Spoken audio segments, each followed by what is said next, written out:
the other way, steps for three and hit it. Jason Lawhead gives the Spartans a 5-4 lead. Back comes Illyria up top on the inbound. Flips it left side to Lawhead. He'll launch another three and hit it. Jason Lawhead with an NBA three on that one. Gives it deep in the corner to Lawhead for three, and he hit another one. Lawhead with 9 three-pointers. There it is. There it is, the intro, the famous intro. Welcome to a little corner of my kitchen here in Solana Beach, California. It's Lawhead's Court Live. I'm Jason Lawhead. It's that time of year, everybody. It's Christmas or Hanukkah if you're Jewish and you're already doing that, or Kwanzaa. Not sure, much like Hanukkah, when that even falls, what they're really even celebrating. Got a gist of Hanukkah, mostly because I have a lot of Jewish friends that I've made over the years, some more serious than others. Sorry, got a lot of activity around the house, so I'm looking around. You see a lot of, it's like my Today Show set here. I got the people walking in the background. But big construction project across the street. But excited to be here, man. A week from today, we'll be celebrating Christmas. I probably won't be doing a show. Maybe I'll truncate that like I did last time for Thanksgiving and put out a Tuesday show of some sort so we can talk about what happened in college football, what happened in the NFL playoff race, what happened again to the Cleveland Browns. And I got to tell you, like, at the end of the day, it's a shame Shedeur didn't get in earlier. But I will also say, hey, I applaud the Browns for finally quitting on their coach who quit on them a long time ago, in my opinion, and has just really, it seems in the last 2 years, Stefanski has really just quit on this team. There is never any type of accountability except the same Groundhog Day speech he's been given in the same monotone voice. I'd rather him have a Jim Mora moment. I'd have more respect for Stefanski if at once he just had a Jim Mora moment, a Dennis Green moment, this has become a absolute just representation of what you're watching as a fan base. It is, everything is just being ignored. And it's just the type of, it's just Haslam, looking over here, Barry looking over here, Stefanski looking like a deer in headlights. And it's the same old story. And the Browns defense put out effort week after week after week leading up to the Chicago game. The Browns offense mostly put together with some young guys once it got going with Judkins, Sampson, Fannin, Gabriel, whether he should have been in there at the time he should have or not. Then Sanders, like, inept, no game planning, absolutely no discipline, no way to go out and attack with any type of, identity. That's the thing with Stefanski. Like, the more and more you look at the Stefanski era, the more and more I'm not sure if he's ever game planned. I think he just plays playbook. Ooh, this is fun. He is basically a kid with, when I was a kid, going back to my generation, Stefanski, to me, as a head coach, was just a kid with a bunch of quarters and the jukebox. Ooh, there's no game plan. I never had a game plan when I was little playing the jukebox. I don't know. I think I've heard that. But, that's what a jukebox is for. That's not what a playbook's for. So although Schwartz, in the Schwartz area, and had the talent to do so, had defense going in and giving their stoutest efforts every time. Leading team in 3 and outs this year as a defense. Probably, haven't looked into it, probably offense too. But special teams, a disaster. You lose so much. The game of inches, you lose so much over the long haul of botching punt returns, botching punt coverage, missing field goals, deciding on when to go for it on 4th down at what yardage and not being able to get it. Just penalties going backwards, punting from precarious situations. All of those things are constant. Those are a constant chronic problem with the Browns. And none of it's been addressed. And everybody's just looking over here. They're just looking over here. Just looking over here. I mean, I just don't see it getting better. Shedeur Sanders shows some flashes of brilliance. I sat on here and said, hey, look, the eye test is the eye test, at least for what they have. I'm not saying he's the second coming. I'm not saying he's a franchise quarterback, but I'll say this. He's more of a quarterback than the Browns are a franchise at this point. Shedeur Sanders may not be a franchise quarterback, but he's more of a quarterback than the Browns are a legitimate franchise. The Browns are a joke. I told you this before. Jimmy Haslam doesn't care. He knows you're going to come. He knows you're going to come to that new stadium. He knows you're going to buy personal seat licenses. He knows you're going to want to be a part of all the other things in the extravaganzas. And let me tell you something. Bad Bunny will be on that field before a winner will.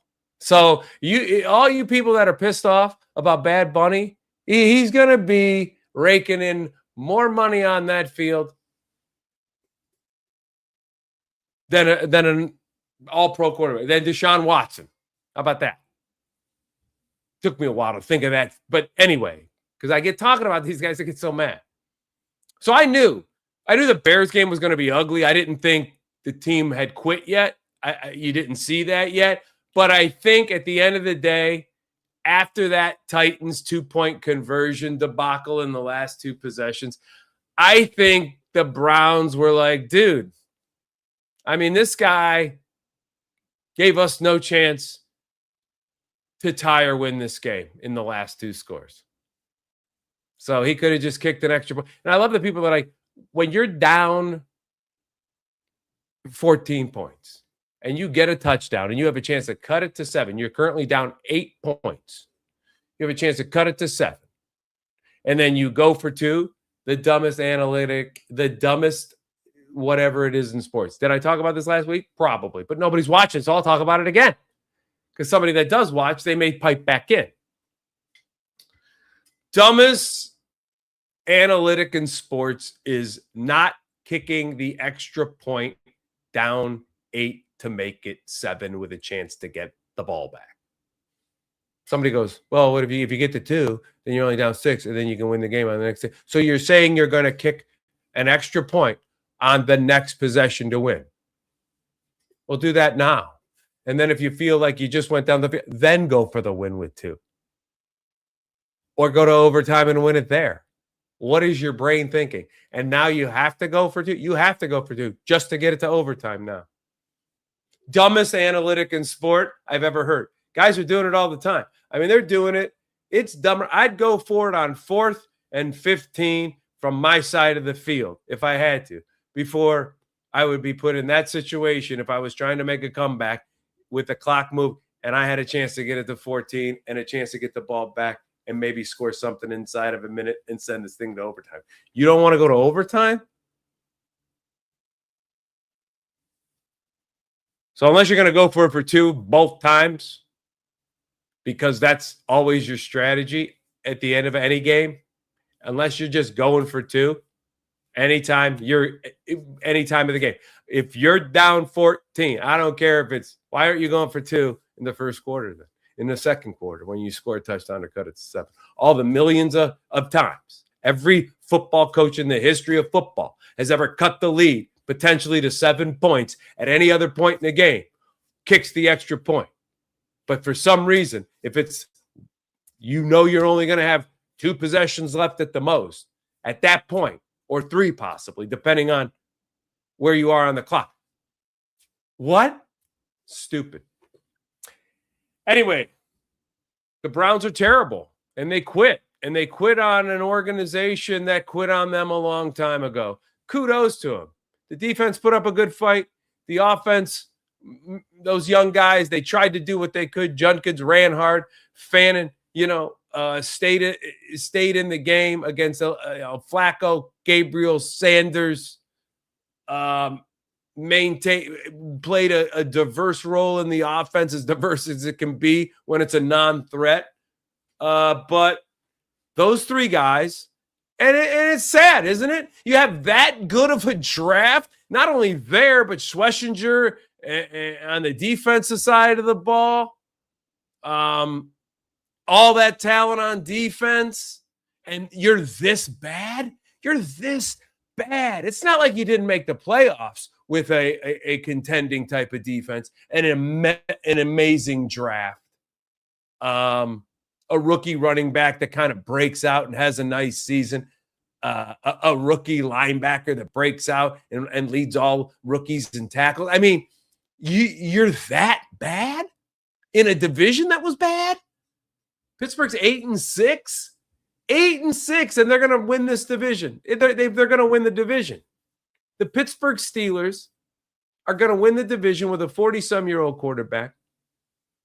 The Browns are going to finish probably 3-14 again with a guy that they started older than Rodgers probably at quarterback, and then he was gone.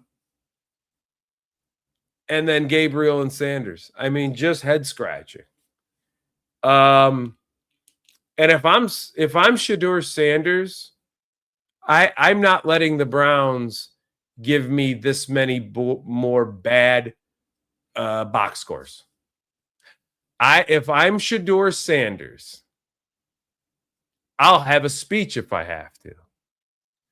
Unless they've talked to him backdoors and said, hey, man, you're going to be our quarterback of the future now. We're going to give Watson one more shot. I mean, which I think is stupid, but whatever. If they were to do that behind closed doors and say, we're going to come out and support it, but I would be like, you got to come out and support me. You have to say the right things to say, hey, look, next year, Shedeur has the keys, and if Watson can prove that he can come back around from rehab and really put in the type of blood, sweat, and tears that an Alex Smith did to get back on the field and show us by minicamp that he has just exhausted all of his, rehabilitate. I mean, he has just put it out there on the line. Obviously, with what we're investing in him and who he is, we're going to let him try to win the job from Shedeur.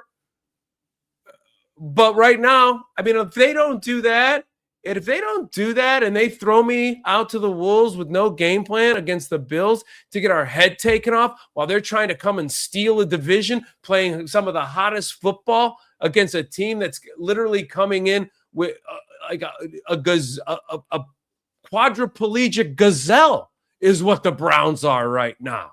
And so if there isn't some type of game plan and some type of effort that goes forward, if the locker room hasn't been shook up by something, if I'm Shedeur and I go, if you can't send us out there with something and you're going to get me killed and the defense has quit, if the defense has quit, we're only potentially decent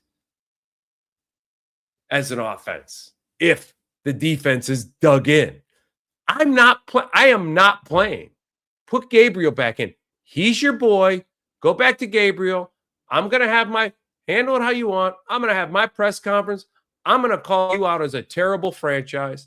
I'm going to go, look, man, hey, maybe I have a lot to prove as a franchise quarterback, but I'm not going to let the Browns end my last 3 or 4 games with these box scores. I'm not driving my stock down. So, to whatever other franchises this looks bad, sorry, look at the Browns track. Common denominator here is the Browns. I'm going to go work my butt off in the off season.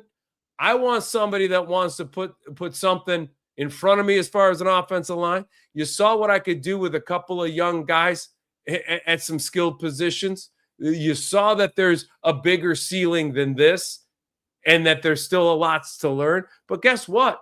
Look at the NFL. It's riddled. If I was the Chiefs, I'd go get him. I'd go get him and I'd say, hey, look, Mahomes is probably not going to start the season. And wouldn't you love to come here, start the season for the Chiefs, then be Mahomes' backup at the twilight and possibly his career, and learn everything under an Andy Reid offense, an absolute functional franchise that still will go forward when Andy Reid retires and Patrick Mahomes eventually retires, depending on how long that is, how free of injury he can stay as he gets a little older. They've proved everything they have to prove. There's no reason for Patrick Mahomes to go put himself, on a cane in his mid 40s. There's no reason for Mahomes. He's got enough money to buy Missouri. He could buy the Louisiana Purchase even at adjusted rates. That's how much money Mahomes has.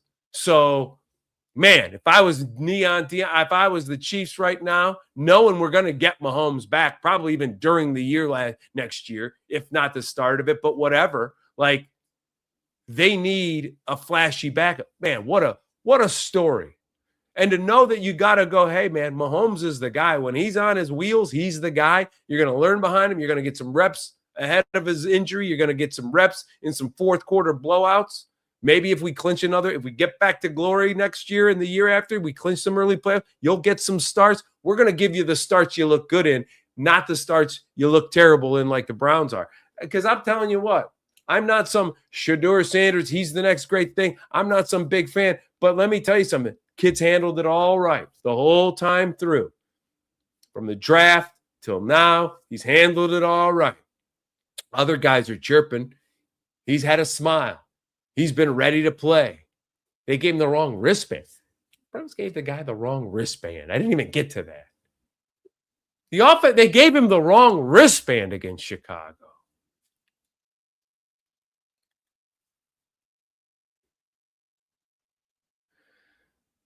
So in Cleveland, it is not a good Christmas sports-wise. Cavaliers are looking rudderless right now, looking like nobody looks competent. Nobody looks like they think they know that they have any type of swagger. They look like that kick in the nuts last year in the playoffs against Indiana. I mean, because that was a buzzsaw. That wasn't some, hey, what are the couple of little things we got to tweak to get over the hump? They got absolutely buzzsawed, raced off the gym floor, embarrassed. They were exploited. And a lot like the Chiefs, not comparing to them to their ultra success, but a lot like the Chiefs last year, throughout the regular season, I thought the Chiefs were being exploited and they would win these games against bad teams by a point or two, snatch them away. And then in the Super Bowl, they were totally exposed, which is why in May, I've mentioned this before, I put a futures bet on the Chiefs to miss the playoffs, $25, little guy, but at plus 450, it came in. Now, in October, I was in Vegas feeling good, going, hey, you know what? I'm going to maybe go $25, or I think I went $50 on Buccaneers to win the Super Bowl. Now, they're still in the playoffs. They were hot at the time. Right when I made the bet, oh, hell. They've lost like 5 of 7 or something like that. Anyhow, point is, the Cavs, I think a lot like, I think the Eagles did to the Chiefs, basically is what I'm saying. The Chiefs already knew, maybe we're not that good. They were already kind of looking in the mirror, but they were getting away with these wins. And then I think a part of the Chiefs thought, we can always win, no matter how bad we play or how good the other team is catching up. And then the Eagles just wiped the floor with them, and they were kind of like, wow. I think the Cavs, after that 60-plus win season, all of those winning streak records, all of the way that everything went right. Everybody was in the lineup and load management was perfect when it needed to be. An injury, whoever was out, wasn't Law. All of that stuff got them to a point where once they got waxed by Indiana, they realized, I don't know if we're that good. And I'll tell you one thing, a year and a couple of months in, the Kenny Atkinson honeymoon is over. And you can go back to social media, and even last year when he was having a great year, I was like, hey, great. Maybe he is the guy for the job to get him a little bit.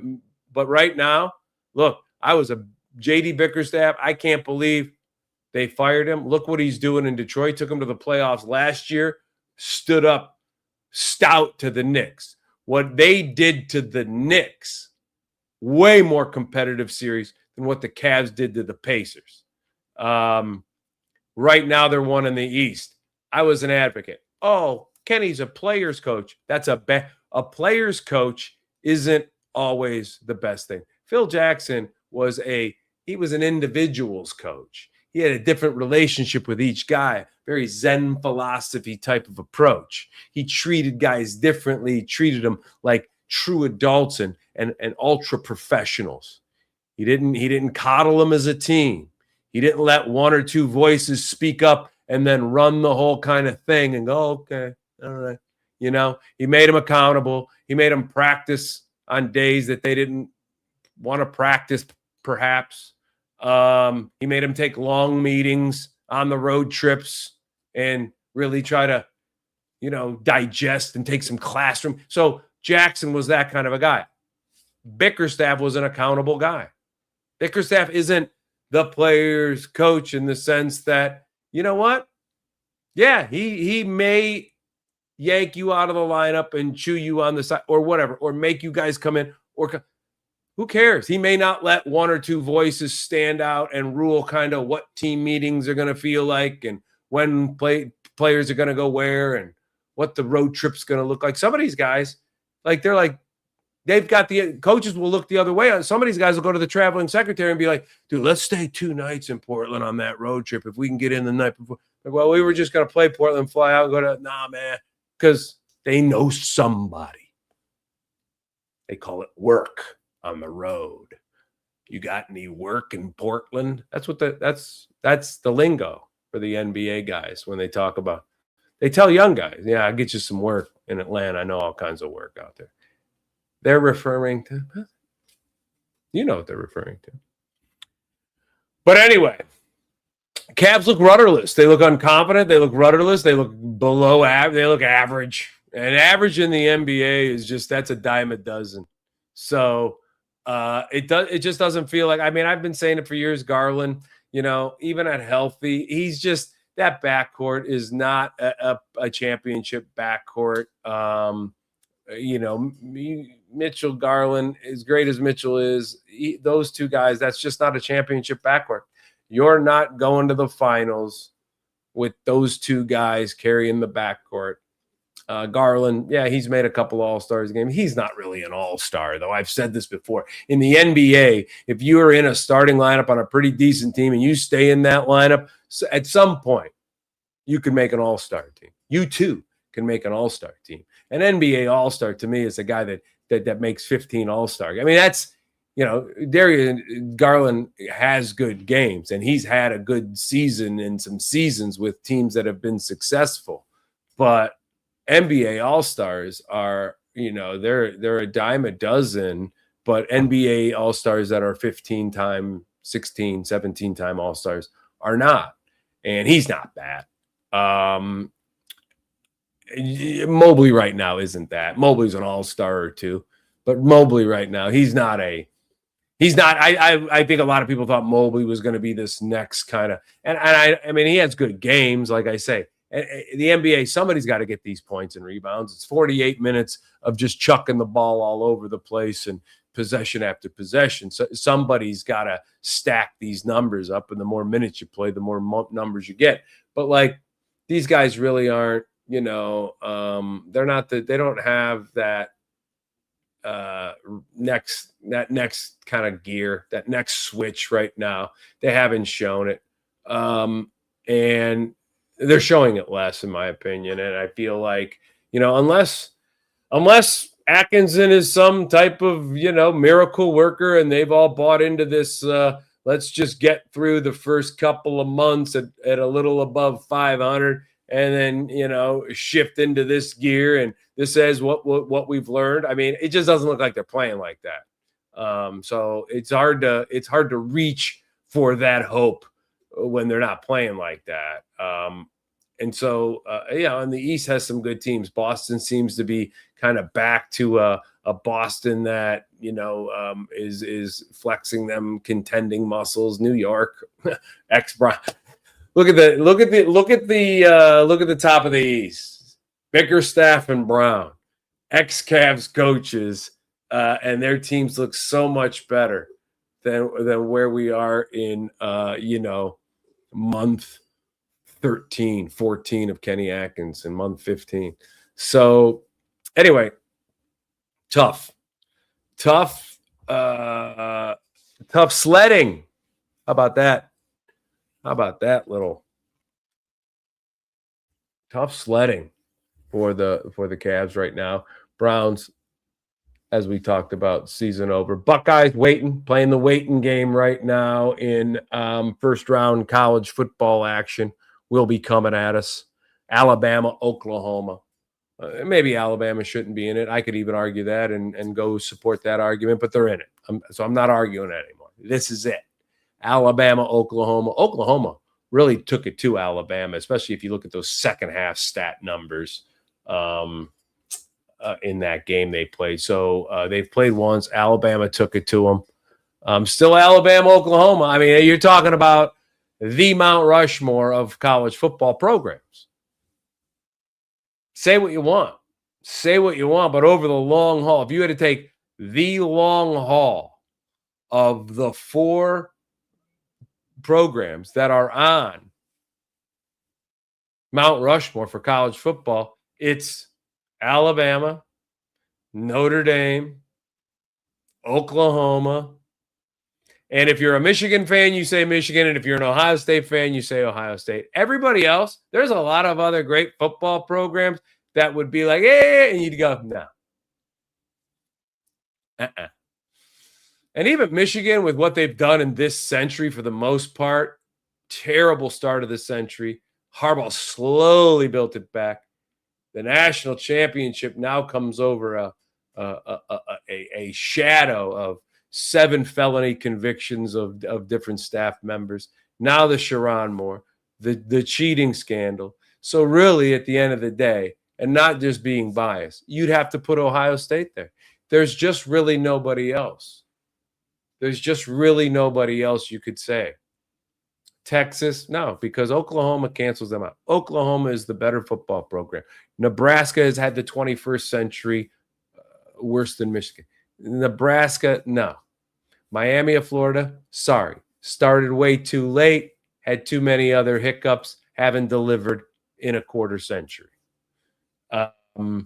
It's just the way it is. So USC, now too much down, too much off trackness, and they would be hard pressed to say they're not 5 though. If you were to talk about honorable, like who would be, those are my 4 right there, because and the only thing that separates Michigan and Ohio State is this century's success and the things that have gone around it. And like I said, if Michigan never really fell off, if they still had those kind of competitive years through the Rich Rodriguez, Brady Hoke, start of the Harbaugh like they had been for so long, then I would say, like, I get it. You're a Michigan fan. You're going to say Michigan. I won't argue that. I'm an Ohio State fan. I'll say Ohio State. But I think the proof is in the pudding there in the last, 30 years. But USC would have an argument to be that 5th or 6th, depending the Michigan, Ohio State, USC. Texas could play their part. Nebraska could still say, hey, man, you can't take away all of this. Georgia's, success this century.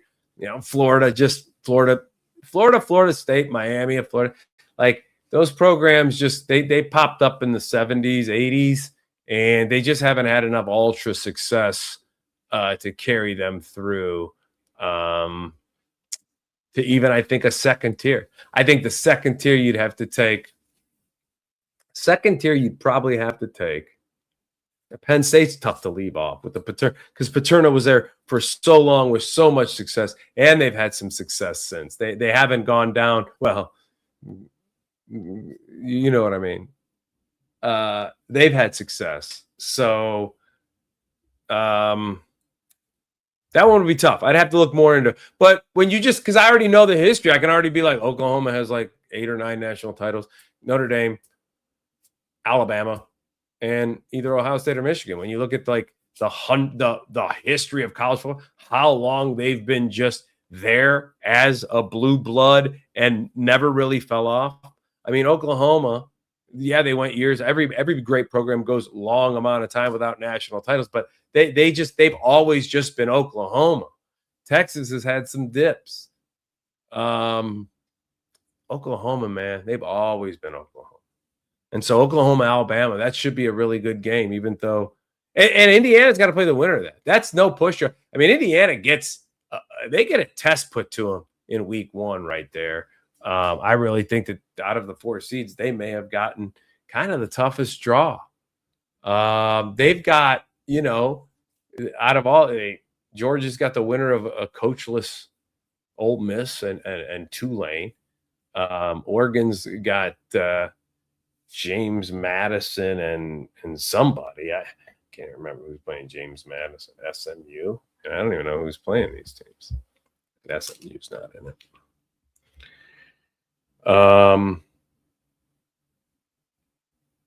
But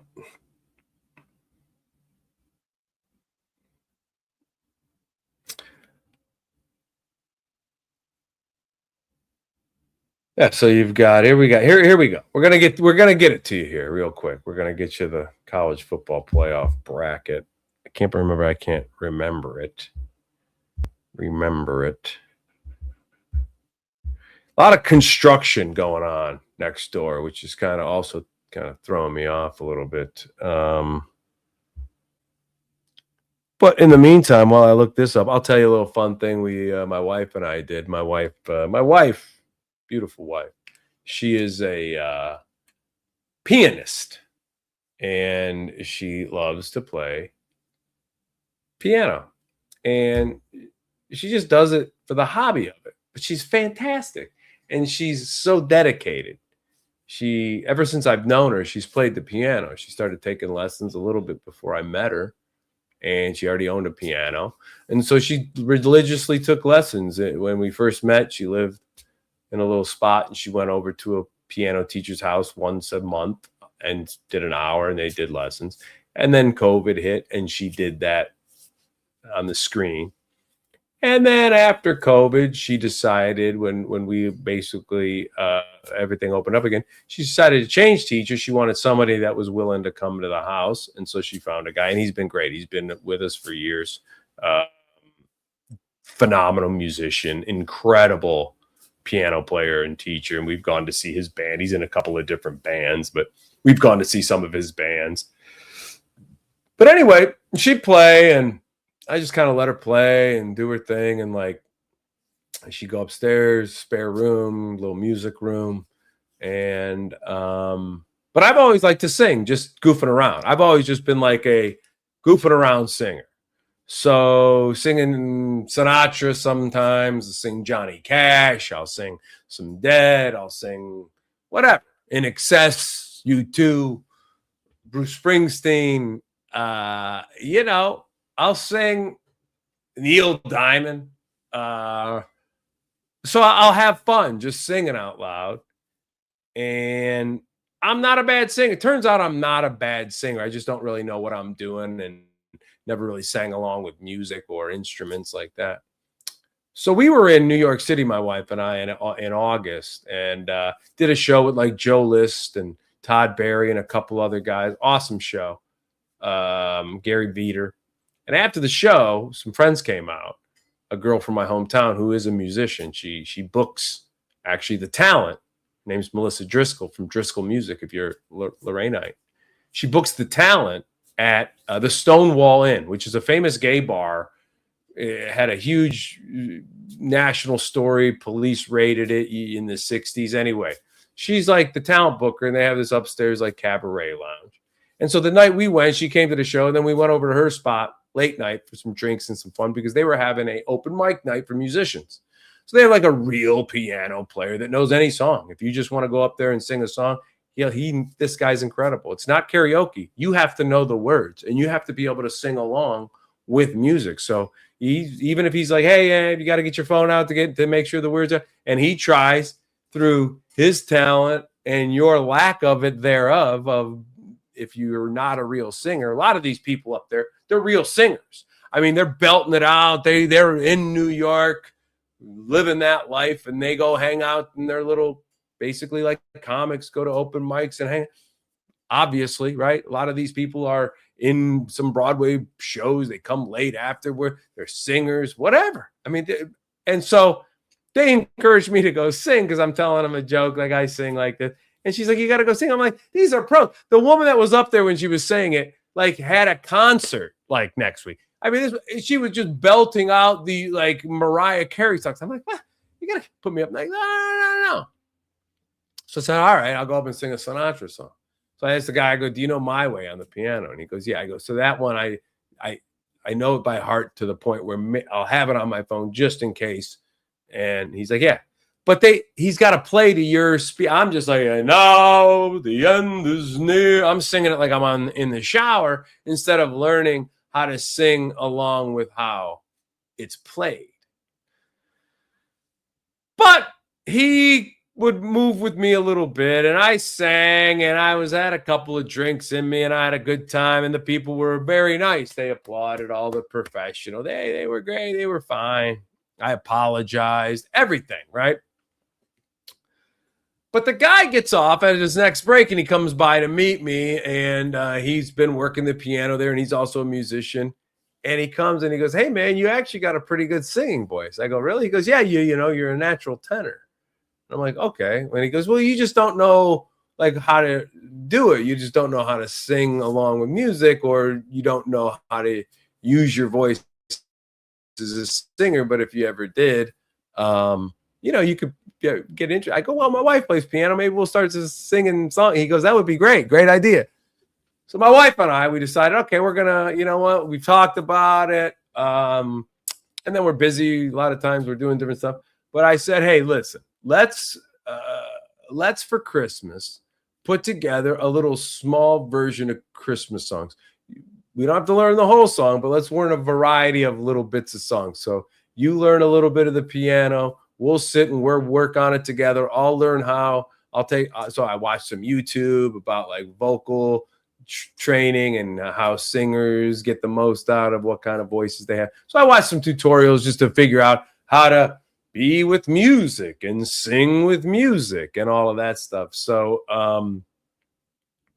eventually we started doing some like rehearsals. Like, we would get the song, she would learn the song, and we'd get into some rehearsals. So I'm going to play we started a little Christmas. We got a little Christmas one. So I'm going to play a little one for you here because now I know how to do some cool stuff. So I'm going to play one for you here of a song we did, and we shot it, and we put the sound mics through GarageBand, and then just pulled, I synced it up, and I just pulled the volume down on the phone that we recorded on, pulled the GarageBand that we had the mic hooked into, and a clear recording, and then I just kind of enhanced the music bed of it a little bit. And I think you're going to love it. This is great. My wife's beautiful, by the way. She's so cute. But anyway, this is God Rest Ye Merry Gentlemen. And just a little clip of our first of 7. We're going to release 7 starting tomorrow on social media. So you can follow that on at Jason Lawhead Comedy at Instagram and TikTok. But here it goes. 1, 2, 3. God rest ye merry gentlemen, let nothing you dismay. Remember Christ our Savior was born on Christmas Day. To save us all from Satan's power when we had gone astray. Oh, tidings of comfort and joy, comfort and joy. Oh, tidings of comfort and joy.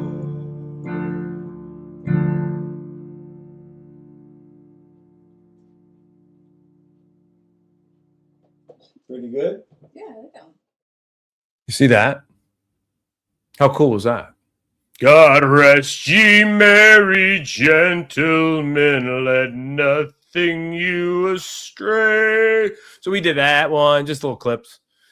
We did deck the halls with boughs of holly, fa la la la la la la la la. 'Tis the season to be jolly, fa la la la la la la la la. Don we now our gay apparel, fa la la la la la la la la. Troll the ancient Yuletide carol, fa la la la la la la la la. So I'm a singer now, but my wife and I were going to do that. So we're going to do like these little seasonal things. Valentine's Day, we're going to do a few with like love stories. July 4th, we're going to do a couple of good ones with like patriotic song, America's song. We're coming to America today, sweet land of liberty, you know. And then we're just going to work on like little just favorites of hers and I's, rock and roll, whatever, different kinds of songs. So it's fun, man. It's my wife and I, we have a blast doing it, and I'm glad it kind of all just kind of came together. Because I just kind of let her go up there, and she doesn't perform for people. I mean, it's just a hobby. Like, she really doesn't know, like, she doesn't want to do it other than just being addicted to learning the piano and hearing the songs and learning to play, and that's awesome. And so I used to try to get her to, like, perform. I'd be like, you should, maybe do something. She doesn't even like to share it on social media, even though she's really, really, really good and really dedicated. And you can see how good she is there. But so check it out. Check out a little at Jason Lawhead comedy on Instagram, TikTok. If you follow me already on these things, you'll see them. Well, that's about it. We've got the weekend coming up. Alabama, Oklahoma tomorrow night. That's the one everybody's looking for. Winner plays Indiana, and NFL football. Some good playoff race games coming up. The NFC West, man, wild division. NFC North also pretty wacky, and the Bills. Can the Bills come back and win the division? They've done it before. They've made these kind of runs. They did it on the Dolphins last year, I believe. They've made these kind of runs late when it looks like they haven't played their best football at a certain point, and then they kind of turn it on, and then this is their year. I mean, no KC in their way, no Joe Burrow and the Bengals in their way. I mean, this is their year. If there's ever been a year for the Buffalo Bills to get out of the AFC and have a chance at winning a Super Bowl, this is it. I mean, is Denver good enough? Are the Chargers good enough? Is Pittsburgh, watch out. Because even if as a road team, when you've got Rodgers, if he's playing protected, Metcalf ready to, show the world, boy, wouldn't that be something? Pittsburgh, Seattle, Metcalf against the Seahawks. That would be a Super Bowl out of nowhere. But watch out for Pittsburgh. I think when you look at you got the quarterback experience issue with New England and Denver when it really comes down to it. You've got a little bit of that with the Chargers, although Herbert's a bit longer in the tooth. Still questions about, can he be that guy? I mean, really, Josh Allen hasn't totally answered those questions. He's answered the questions that, like, oh God, he's a freak of nature and he's a handful, and if he gets rolling and running, you can't stop Buffalo. But he hasn't answered the ultimate question, which is what I've just posed. Can they get to the Super Bowl? Can they win the Super Bowl? Because this might be the best shot they get. But when you look at another team in the AFC and you go, well, who if Buffalo goes in going hot and playing hot and can, even if they don't steal the division away, if they win out and even if New England wins out, like you got to love their chances, even if they don't have home field in the second round. But if they were to take the wild card, they could play Pittsburgh in the first round. We don't know. Pittsburgh could maybe knock them off, especially if Pittsburgh's the home team in that wild card because of being the division winner.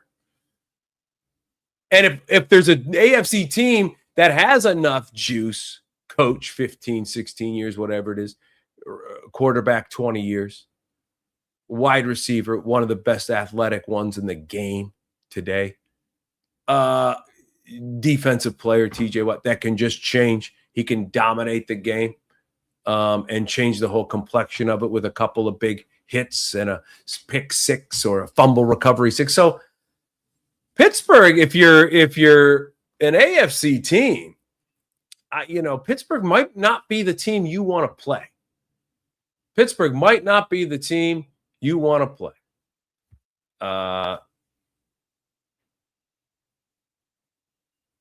And I think, for what it's worth, in the NFC,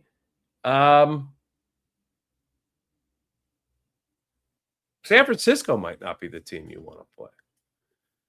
Just because Shanahan's a great coach. Brock Purdy has showed that, bad press, injury, top skilled players leaving and or very hurt when I'm hurt or when I'm healthy and whatever. We've always been able to come back to square one and win football games, right? Sometimes a shaky kicker. They've had shaky kicker problems. They've been able to just win football games in a division that's obviously very tough. So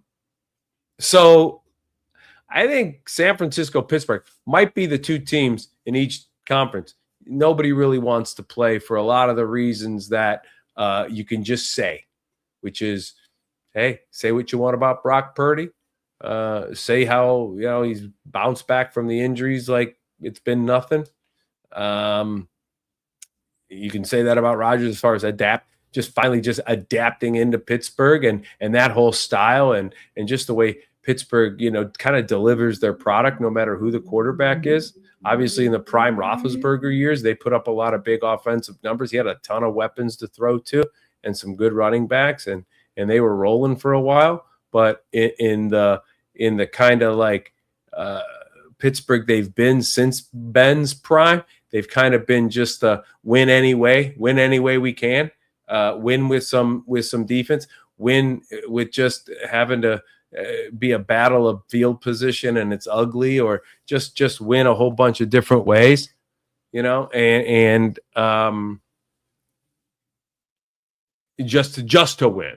And I'm not so good, 9-8, 8-8, 9, whatever it's been enough. They've won enough ways when they haven't had that Ben prime. Rodgers is far from his prime, but Rodgers is not washed up.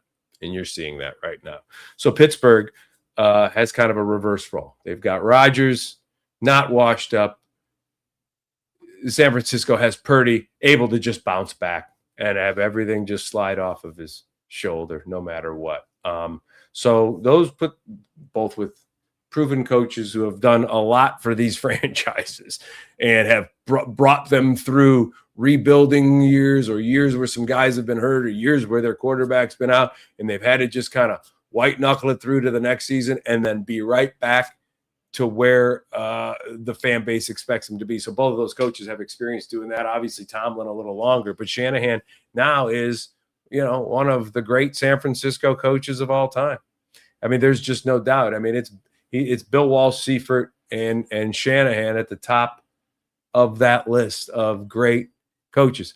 Harbaugh took him to a Super Bowl. Not saying he's not a great coach. Didn't stay very long. Shanahan now longer in the tooth than Harbaugh, and it looks like why would he go anywhere else? As long as the getting's good there, and Purdy is the guy of the future and continue to win football games for them. So excited about the NFL playoffs coming up, because even though my team's never in it, it's just still a lot of fun to watch on the weekends, and seeing who's who and what that Super Bowl build-up's going to be. But right now, if I had to predict a Super Bowl, right now from what I'm watching, I would say Buffalo versus, everybody wants to say the Rams, but I'm thinking Buffalo versus the Packers if I had to pick it today. If I had to pick the Super Bowl today, Buffalo Packers. Outliers are Steelers, 49ers. Rams. I'm not going to discount the Rams, but everybody's picking the Rams, which is why I kind of didn't.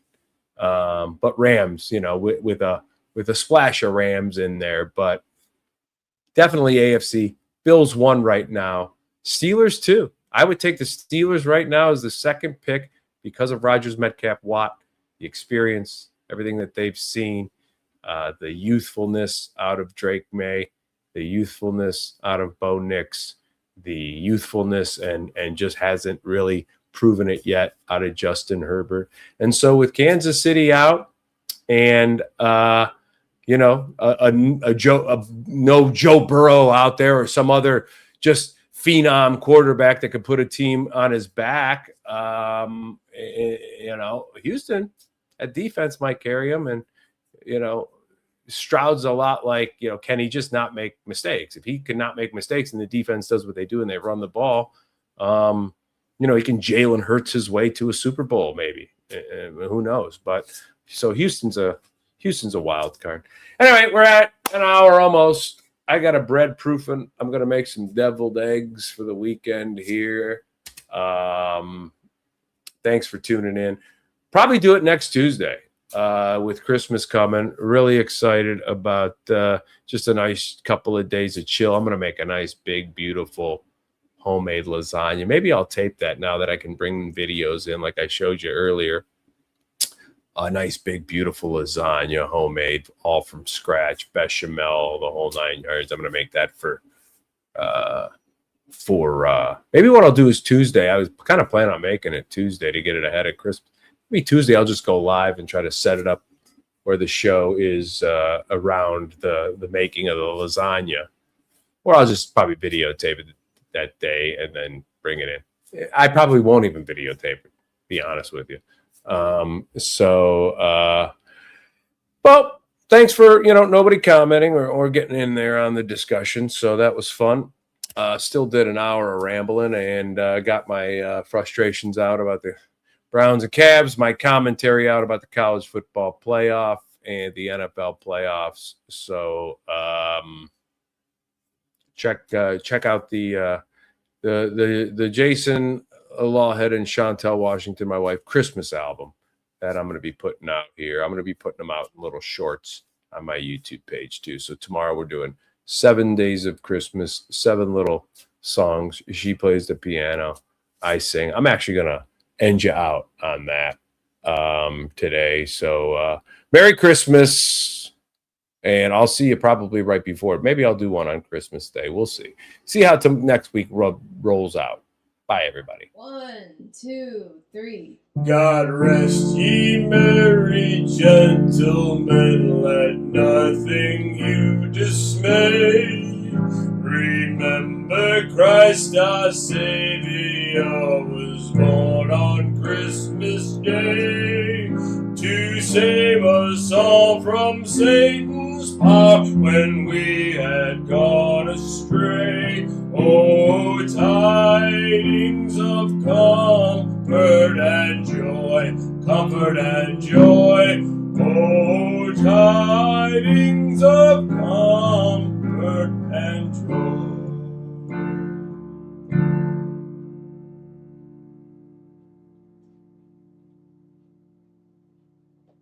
Pretty good?